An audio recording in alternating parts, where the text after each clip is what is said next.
നമ്മുടെ സമൂഹത്തിൽ ചർച്ച ചെയ്യപ്പെടാത്ത ഒരു വിഷയമുണ്ട്. ഒന്നാമത്തെ വിഷയമാണ് പുരുഷന്മാർ കരയരുത് എന്നുള്ളത്.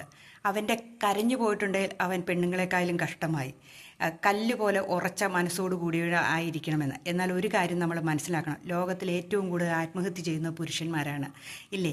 അവൻ കുടുംബത്തിൻ്റെ പ്രശ്നങ്ങളും അവൻ്റെ പ്രാരാബ്ദങ്ങളും എല്ലാം ഒന്ന് ഭാര്യയോട് പങ്കുവെക്കാമെന്ന് പറയുമ്പോഴത്തേനും വീട്ടിലെ ഒരു ലോഡ് പ്രശ്നങ്ങളുമായിട്ട് ഭർത്താവിൻ്റെ അടുത്തേക്ക് ചെല്ലുന്ന ഭാര്യയായിരിക്കും നമ്മൾ കാണുന്നത്. അമ്മായിമ്മ പ്രശ്നം, നാത്തൂൻ പ്രശ്നം, കുടുംബ പ്രശ്നം, മക്കളുടെ പ്രശ്നം എന്ന് വേണ്ട.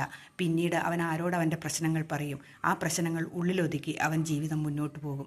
സാമ്പത്തിക ബാധ്യതകളെക്കുറിച്ചോ അല്ലെങ്കിൽ വീട്ടിലെ പ്രാരാബ്ദത്തെക്കുറിച്ചോ മറ്റുള്ള പ്രശ്നങ്ങളെക്കുറിച്ചോ ഒന്നും ആരോടും പറയാനില്ലാതെ ഉള്ളിൽ നീറി കഴിയുന്ന എത്രയോ പുരുഷന്മാരുണ്ടെന്നറിയാവോ? അവർക്ക് ആരോടും ഒന്നും പറയാനില്ല. എല്ലാം സഹിക്കുക, പുറമെ പുഞ്ചിരിക്കുക, കരയാൻ പറ്റില്ല, വിഷമങ്ങൾ പുറത്ത് കാണിക്കാൻ പറ്റില്ല. അവൻ ആണല്ലാണ്ടായിത്തീരുകയും ചെയ്യും. ഒന്ന് ചിന്തിച്ച് നോക്കിക്കേ, പല പുരുഷന്മാർക്കും പറ്റുന്ന കുഴപ്പം ഇതാണ്. അവൻ പിന്നെ ധീരനാണെന്ന് അറിയിക്കാൻ വേണ്ടി മദ്യത്തിനും മയക്കുമരുന്നിനും അടിമയാകുകയും ചെയ്യും. അതോടുകൂടി അവൻ്റെ ജീവിതവും അവസാനിക്കും. പിന്നീട് അവൻ പെട്ടുപോകുന്നത് തന്നെ അവൻ മോശക്കാരനായിട്ട്. പല പുരുഷന്മാർക്കും പറ്റുന്ന കുഴപ്പങ്ങൾ ഇതാണ്. അവന് പറയാൻ ഒരു കാര്യവുമില്ല, ആരോടും പറയാനും സാധിക്കുന്നില്ല. അത് തന്നെയാണ്, എല്ലാം അനുഭവിക്കുക തന്നെ. ഇത് പുരുഷന്മാർക്ക് വേണ്ടിയിട്ടുള്ള ഒരു വീഡിയോയാണ്.